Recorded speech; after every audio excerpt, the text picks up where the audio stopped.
Hola gente, soy Arturo, bienvenidos al canal. Hoy traemos el libro de apoyo y la pantalla para Agentes de la Noche, este juego de rol que ha sido traducido y publicado aquí en España por parte de Saduras, del original de Pelgrim, con nuevo arte, ¿vale? Que tenemos aquí a los diferentes agentes, luego lo veremos cuando pongamos la cámara en picado y veamos todo lo que es el contenido de lo que son pues este libro de apoyo y esta pantalla para el juego de Agentes de la Noche, que vamos a encontrar que no solo lo que es el propio accesorio de la pantalla, sino sobre todo lo que es el libro de apoyo es increíblemente útil para ayudar al director de juego a la hora de llevar las partidas a la mesa.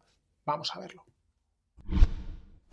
Y vamos con la reseña de este libro de apoyo y pantalla para Agentes de la Noche, que dentro de lo que es el retráctilado lo que vamos a encontrar pues es esta pequeña primera portada, lo que es el libro de apoyo y la propia pantalla, ¿vale? Que lo que vamos a hacer es reservar la pantalla para después. Vamos a ver primero el libro de apoyo y luego vemos la pantallita. Bueno, este libro de apoyo, que como veis aquí, pues en la portada tiene a John Wick y a la Valerina, ¿no? Que es la nueva película esta que va a salir de la serie de John Wick, que, por cierto, pues es una serie de películas que pegan mucho con lo que sería el tono del juego, ¿vale? Así que muy recomendables. Bueno, este libreto, unas 60 páginas, en tapa blanda, con grapa, que nos presenta lo que es pues un conjunto de herramientas, ayudas, consejos principalmente para el director de juego a la hora de crear las diferentes historias que pretende llevar a la mesa. Tenemos una pequeña introducción que nos presenta las diferentes secciones en las que se va a dividir este libreto y comenzamos con la de iniciaciones. Iniciaciones que básicamente lo que nos dice es que cuando creamos un agente, con las reglas del libro básico, pues básicamente tenemos un agente que nunca ha tenido contacto con lo sobrenatural, que no tiene constancia de la existencia de los vampiros, pero que si queremos crear agentes que ya han tenido un primer contacto y que por lo tanto saben que vampiro existen, ¿no? Como dice el meme, pues entonces podemos utilizar alguna de estas plantillas. ¿Que cómo funcionan? Pues mira, por ejemplo, afligido. Fuiste atacado mental o físicamente por una amenaza sobrenatural, un horror que no tenías palabras para describir. Cambios, ganas +1 a vampirología, +2 a sentir el peligro y eliges entre reducir la salud en 2 o obtener un trastorno de estrés postraumático. Además, se te presentan una serie de preguntas que deberías contestar, como qué cicatrices conservas del encuentro, recuerdas el encuentro con claridad o solo en pesadillas fragmentadas, la aflicción se curó de forma natural o sigue afectándote y la posible resolución, que en este caso pues matar a la criatura, ¿no? Es cazarla y darle matarile. Bueno, como digo, son plantillas que te sirven para crear ese primer contacto y desde luego puedes tener agentes un poco más avanzados que en el caso de que no vayas a jugar una campaña, sino que lo que pretendas es jugar un one shot un poco más avanzado, pues la verdad es que te pueden venir muy útil. O sobre todo si, por ejemplo, ya tienes una campaña en marcha, ha fenecido, ¿no? Alguno de los personajes y quieres crear otro que se meta directamente. Y bueno, ya le metes con un poco de experiencia, ¿no? Tenemos aquí el afligido, análisis imposible, básicamente cuando estás analizando documentos y te das cuenta de que esto es imposible, ¿no? Choque frontal, daños colaterales, documentos antiguos, juegos de espías, que por ejemplo comienzas a recabar información de compañeros espías y que aunque de manera fragmentada pues no detectas nada, cuando lo pones todo en conjunto, ¿no? Montas el puzzle, pues comienzas a ver cosas. Rastros criminales o cuando eres traicionado. Tenemos nuevos monstruos que añadir, un pequeño bestiario, que directamente ya se te explica que estos monstruos, pues la verdad es que no es que tengan mucho que ver con los vampiros, ¿no? Que se han elegido o han sido seleccionados porque pueden ser útiles dentro de un juego de espías y de asesinos, ¿no? Por esas capacidades que tienen.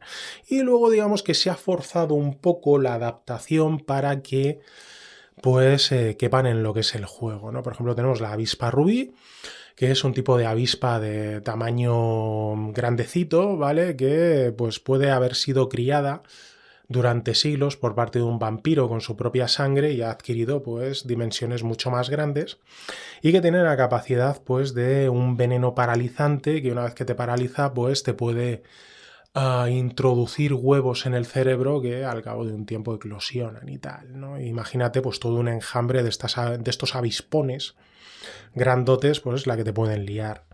La doncella cisne, que procede de una leyenda, de una mujer que tenía una capa de plumas que le permitía transformarse en un cisne, y que pues un joven enamorado pues se la robó para casarse con ella, y que pues ella cuando la recuperó pues huyó, ¿no? Y te dicen un poco que imagínate que uno de esos vampiros pues la está chantajeando, utilizando, y que utiliza pues esos poderes para introducirse en lugares, para pasar fronteras y cosas de estas, ¿no? Lo útil que puede ser. El doppelganger, ¿no? Pues el doble que conocemos de otros juegos. El fetch, que es un fantasma encarnado de alguien asesinado por un vampiro, pero que ya no tiene ganas de vivir, ¿no? Ni alegría de vivir, ya no le sabe la comida a nada, cosas de estas, ¿no? El fex, dentro del folclore checo, es un cadáver andante invulnerable a las balas y a otras heridas. La gárgola, que es utilizada como si fuera un dron por parte de un señor vampiro. Híbridos hombre-simio te hablan de los experimentos en los años 20 por parte de un científico llamado Ilya Ivanovich Ivanov, que estaba a las órdenes de Stalin y que mezclaba lo que es el semen de un simio con óvulos de una mujer para buscar lo que sería un soldado perfecto, ¿no? Y el hecho de que pudieran haber quedado pues restos de este experimento por ahí. Megamurciélagos, el Mailing, que es un fantasma de un niño sin bautizar y sin enterrar, y te dicen las diferentes formas en las cuales se podría producir o crear. La preta, que en las tradiciones budistas e hindú son espíritus de difuntos que viven atormentados por sus deseos, y que esos deseos pues de lujuria, de gula, de avaricia, pues los traspasan a los seres humanos. O el Sigbin, que es una criatura del folclore filipino, que es una mezcla de perro y canguro o algo así, que tiene la capacidad de crear amuletos que te hacen inmunes a las balas, ¿vale? Por lo cual, pues desde luego puede ser interesante. Tenemos operativos, básicamente son PNJs que podemos utilizar de manera rápida para introducirlas en nuestras aventuras y que formen parte de la conspirámide, ¿vale? Sobre todo a lo que son niveles bajos. Ahí, por ejemplo, pues tenemos un abogado corrupto, que por cierto nos viene aquí este cuadradito para la conversión rápida en Renfield, ¿no? Si queremos pues convertirlo en uno de estos engendros dirigidos y manipulados por parte de un vampiro, pues tenemos ahí una tabla que nos permite no solo a este abogado corrupto, sino a cualquiera de los operativos que vamos a encontrar dentro de esta sección, pues convertirlos en un ser ya más cercano a lo sobrenatural. Tenemos a la asesina, al custodio que guarda alguna de las fortalezas o guaridas, ¿no? Dentro de la conspirámide, al especialista en seguridad y al jefe mafioso. Tenemos aquí reglas para combates donde, pues más que introducir una regla, lo que se te hacen es explicar y desarrollar las ya existentes. Se te cuenta que deberías tener en cuenta a la hora de preparar a tus PNJs, que son rivales, enemigos, ¿no? de los personajes jugadores, que hay dos tipos. Está la carne de cañón y los enemigos villanos, ¿no? Los que tienen nombre, y que hay que dirigirlos de manera diferenciada. La carne de cañón, que son los que tenemos, pues que siempre hemos denominado como masillas, ¿no? En esta referencia a pop a los Power Rangers, y que son los que aparecen ahí a tropel, ¿no? Y que son pues directamente fáciles de acabar con ellos, ¿no? Y que no suponen una gran amenaza, salvo cuando se presentan en un número amplio. Y luego los villanos, que son los que tienen nombre. Aquí tenemos, bueno, pues una tabla de alcance de armas, ¿vale? Y luego la explicación. Por ejemplo, con los carne de cañón se te explican que, hombre, que no deberían ser fácilmente eliminados por parte de los jugadores. Y que en vez de utilizar tácticas a la hora de emplearlos para que pues causen más daño, ¿no? Si eres un director de juego Munchkin, ¿no? Y quieres cargarte a tus personajes, pues que en realidad que utilices pues esta serie de estrategias, ¿no? Como gastar la mitad de la reserva que tienen cada golpe, por lo cual permitiría 2 grandes golpes y a partir de ahí ir a pelo, tener un gasto fijo que depende del valor que tengas en la habilidad, o escalar el gasto, es decir, en el primero gastas 1, en el segundo gastas 2, en el tercer turno gastas 3 hasta que te quedas sin nada, o seguir un patrón de ataque, ¿no? Un 0-1-1-3, es decir, de la reserva que estés utilizando de combate, pues en el primer turno gastar 0, en el segundo 1, en el tercero 1 y en el cuarto 3, ¿no? Por ejemplo. O otros patrones dependiendo de cómo quieres que actúen, ¿no? Así te manejas independientemente de las acciones de los personajes, lo cual demuestra un poco, pues, que son carne de cañón y que son, pues, enemigos eliminables y, pues, que te los puedes quitar de medio fácil. ¿Y cómo funciona la salud? Pues, evidentemente, la carne de cañón, cuando llegan a 0 puntos de salud, has acabado con ellos. Que es al contrario que los villanos. Los villanos funcionan como los personajes jugadores, es decir, cuando llegan a 0 puntos de salud entran en negativos y pasan a estar dañados, ¿vale? Y estos villanos luego pueden huir, pueden aumentar sus reservas utilizando reservas de otras habilidades, ¿no? Pues al igual que los jugadores, ¿vale? Básicamente funcionan igual. Y tenemos esta serie de maniobras de combate cinematográfico para PNJs, ¿vale? Para PNJs que van a hacer que sean o que resulten mucho más interesantes durante el combate. Además, lo que se nos presenta es que no solo tenemos esas maniobras, sino que se nos propone realizar combos. Combos como, por ejemplo, un ataque total, donde utilizarías un ataque temerario, ataque localizado al torso y ataques adicionales, ¿no? Que te cuestan esta serie de puntos de las diferentes reservas y te explican cómo funcionan, ¿no? Lo cual los hace más interesantes. Sobre todo lo que te explican es que es un poco frustrante el hecho de crear un rival, un enemigo que tú pretendas que sea el clímax, ¿no? de la aventura. Por ejemplo, un artista marcial con un 16 en reserva, ¿no? de combate cuerpo a cuerpo y que los personajes se lo carguen antes siquiera de que pueda hacer nada, ¿no? Eso yo creo que nos ha ocurrido a todos cuando hemos dirigido partidas. Y evidentemente pues es frustrante y anticlimático. Por lo cual lo que se nos propone es utilizar esta serie de maniobras para que vayan antes, hagan un ataque por lo menos a lo bestia, ¿no? Y dejen temblando, ¿no? a los personajes, que tengan la sensación de, oye, este sí que era un enemigo que merecía la pena, ¿no? Y como digo, pues tenemos el saber cuándo retirarse. Uno de estos enemigos no va a pelear de manera pues descerebrada hasta el final de sus puntos y que caiga, ¿no? Buscará una forma de huir y de guarecerse, recuperarse, recuperar puntos, como digo, y volver a aparecer pues, en una segunda parte con venganza, ¿no? ¿Vale? Tenemos las escenas cinematográficas. Básicamente lo que hacen es copiar lo que son las persecuciones dentro del libro básico. Dentro del libro básico se nos explicaba que las persecuciones, sobre todo lo que es en coches, pues que es algo muy clásico del cine de acción en el cual se basa este juego o al cual pretende imitar. ¿No? Todos hemos visto las grandes persecuciones entre coches donde hay accidentes, donde pasan por aquí, se saltan estas cosas, aparece policía, ¿no? Pues todas esas persecuciones que la verdad es que tanto molan en pantalla grande. Y que tenían una serie de reglas donde se iba consiguiendo una ventaja y cuando pues entre el perseguidor y el perseguido, ¿no? Si el perseguido conseguía superar la ventaja en 10, pues lograba escapar. Si se reducía esa ventaja a 0, pues el perseguidor cogía al que perseguía, ¿no? Tal, ¿no?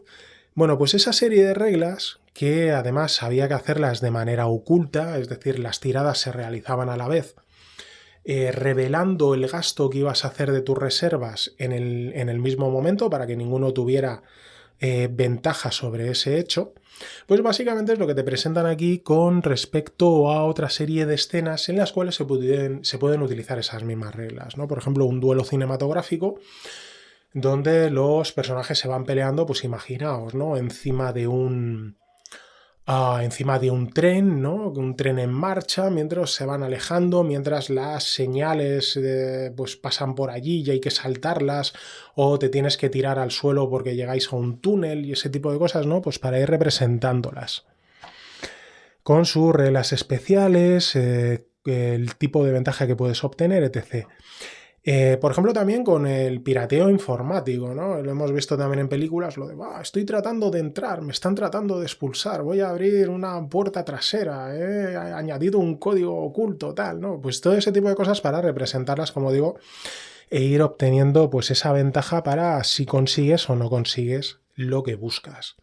Atracos cinematográficos, ¿vale? Pues muy clásico, ¿no? Lo de entrar en un banco porque quieres ir a la a la cuenta secreta, ¿no? O a la caja que tienen allí oculta a alguien, ¿no? Y quieres robarlo y luego quieres escaparte y tal, ¿no? Pues son cosas muy clásicas.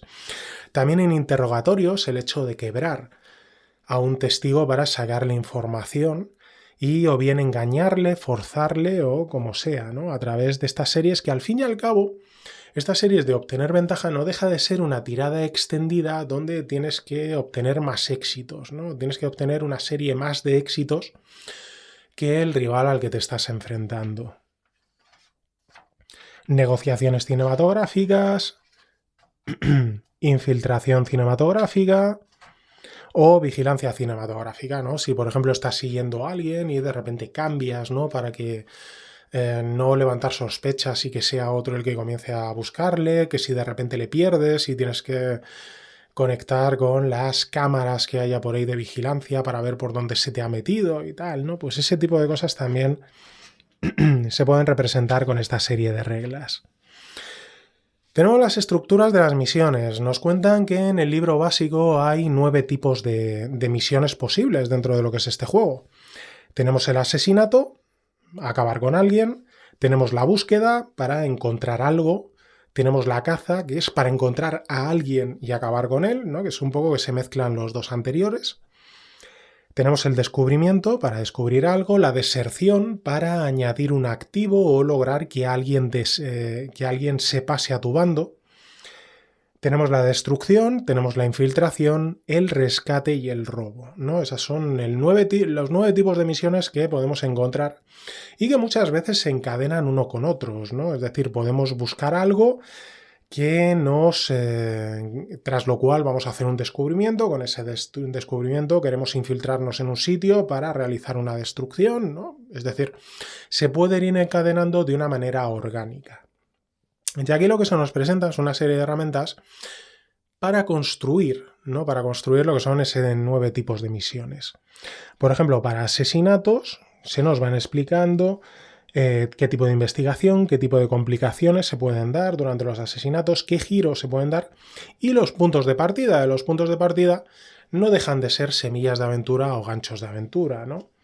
Te dicen, el mensajero de la conspiración vuela entre las capitales europeas pagando los activos de la conspiración con monedas de oro antiguas, interceptarle y eliminarle desorganizaría el flujo de dinero de la conspiración. Pues mira, ahí tenemos un posible punto de partida. Tenemos tramas para operaciones de búsqueda, que es lo que estamos buscando, investigación, complicación, giros, puntos de partida. Tramas para operaciones de caza, con todo lo mismo, ¿no? Investigaciones, complicaciones, giros, puntos de partida. Tramas de misiones de descubrimiento, tramas de operaciones de deserción. Aquí, por ejemplo, hay una cosa graciosa que te dicen que pues ayudas a que alguien se pase a tu bando, pero ha sido infectado y cuando le tienes dentro de tu piso franco, ¿no? O dentro de tu guarida, dentro de tu refugio, se transforma en un vampiro, ¿no? Pues son ese tipo de complicaciones que pueden dar muchísimo juego y que pueden ser utilizadas, como digo, por el director de juego para alinear o para adornar sus partidas.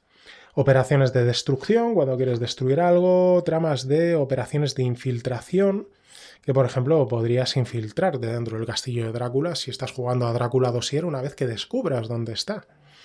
Operaciones de rescate y operaciones de robo. Además se nos dan localizaciones, que ya se nos advierte aquí que hay más de este tipo en el suplemento Double Tap, que tenéis aquí dentro del canal la reseña, ¿vale? Que todavía está en inglés, pero que supongo que lo publicarán y es un suplemento muy, muy útil para dirigir como este que tenemos aquí, ¿vale? Son dos suplementos, tanto esta pantalla como el Double Tap, que yo os diría que son muy necesarios si queréis dirigir agentes de la noche. Tenemos los aeropuertos. Los aeropuertos son un lugar que después de los atentados de las Torres Gemelas, pues es mucho más difícil entrar y que, por ejemplo, En ellos se te presenta el hecho de cómo tratar de ocultar, ¿no?, un arma si quieres introducirla dentro de él, ¿no?, qué deberías hacer. Más allá del aeropuerto, directamente en un avión de pasajeros. Puede ser toda una operación en un avión de pasajeros, por cierto. Dentro del suplemento de la campaña para The Fall of Delta Green, la caída de Delta Green, que también es de Pelgrane, y también de Gary Ryder Hanrahan, hay una aventura completa dentro de un avión, ¿vale? En Borelus Connection.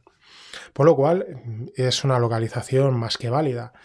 En un búnker, sobre todo procedente de la Guerra Fría, ¿no?, ante el temor del ataque nuclear, catedral gótica, un laboratorio de riesgo biológico, mercadillos callejeros, pisos francos, esto es muy necesario, villas, un yate de lujo, aparte se nos ponen las velocidades comparativas, ¿no?, y la maniobrabilidad de diferentes medios acuáticos, incluido un tiburón. Y ya habríamos visto completito este libro de apoyo de Agentes de la Noche. Y tal y como os decía, vamos a ver la pantalla, que es lo que se incorporaba también a la vez. Que tenemos esta pantalla de 3 cuerpos en formato apaisado, ¿vale?, para que ocupe menos, donde tenemos esta ilustración por aquí, ¿vale?, que seguimos teniendo aquí a John Wick y a la bailarina, y tenemos a este vampiro aquí, que es la portada del nuevo manual de reglas, ¿vale?, el publicado por Shadowlands, que cambiaron el arte, por lo menos el de la portada, con respecto al original de Pelgrane.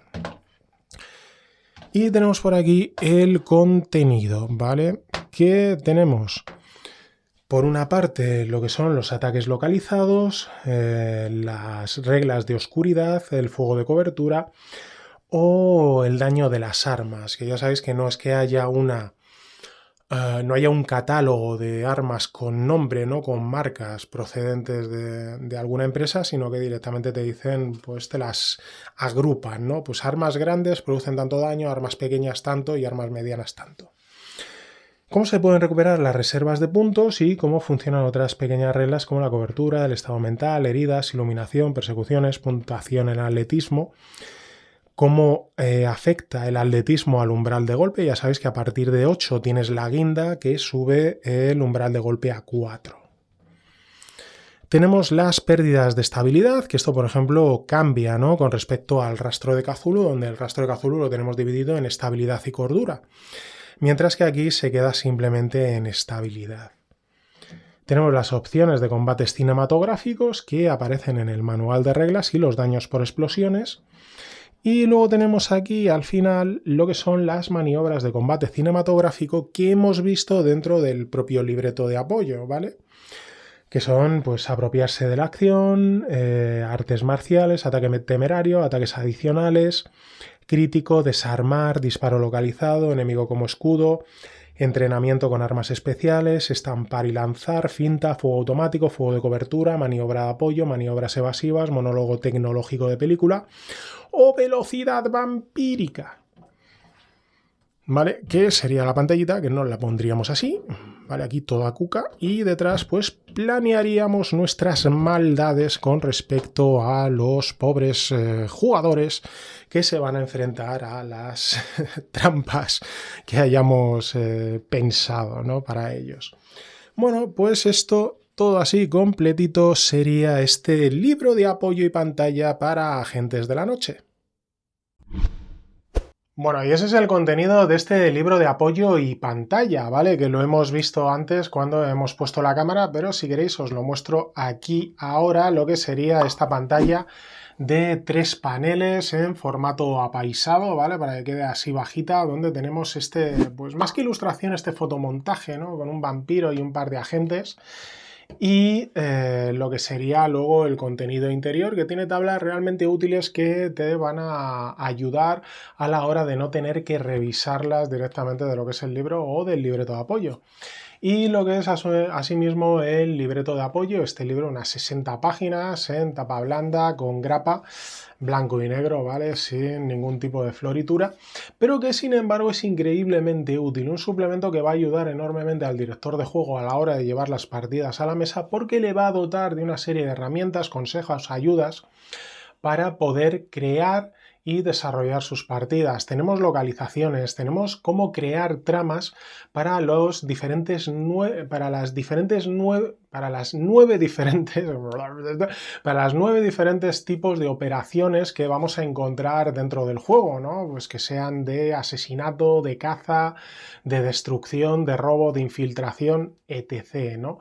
Y sobre todo de una manera que luego es útil de verdad, ¿no? Con puntos de partida, con giros, con consecuencias, con riesgos imprevistos, ¿no? Este tipo de cosas que la verdad es que ayudan enormemente al director de juego, así como diferentes operativos, un nuevo bestiario con más criaturas sobrenaturales que poder introducir en nuestras partidas, así como las iniciaciones para crear personajes, agentes, que ya hayan tenido un contacto con lo sobrenatural y que no comiencen de nuevas, lo cual, como ya os he contado, pues la verdad es que muy útil, sobre todo si estás jugando una campaña y pues alguno de los personajes pues ha caído y tienes que crear uno nuevo, ¿no? En vez de crearlo y que descubra todo otra vez, pues ya introduces un personaje, un agente que ya tiene ese primer contacto y que por lo tanto va a ir pues de una manera mucho más fácil, ¿no?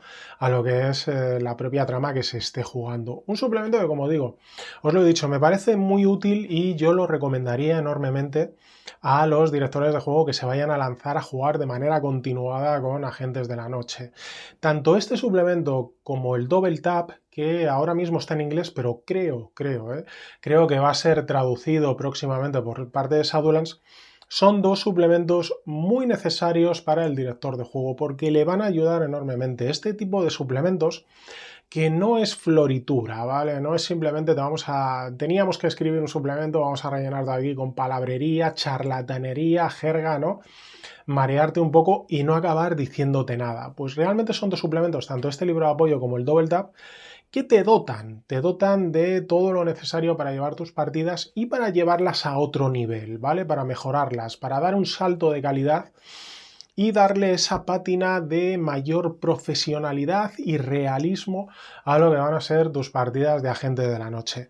Por eso os recomiendo que, sobre todo, más allá de lo que es la pantalla, que mucha gente se va a quedar solo, no, es que quiero la pantalla, más allá de la pantalla, por este libreto de apoyo merece mucho la pena este suplemento, porque, como digo, va a ayudaros y va a permitir que vuestras partidas den un salto de calidad. Así que desde luego me parece un suplemento muy útil, muy recomendable y que desde luego si queréis jugar a Agentes de la Noche y lanzaros de lleno a por él, no debería faltar en vuestra ludoteca rolera.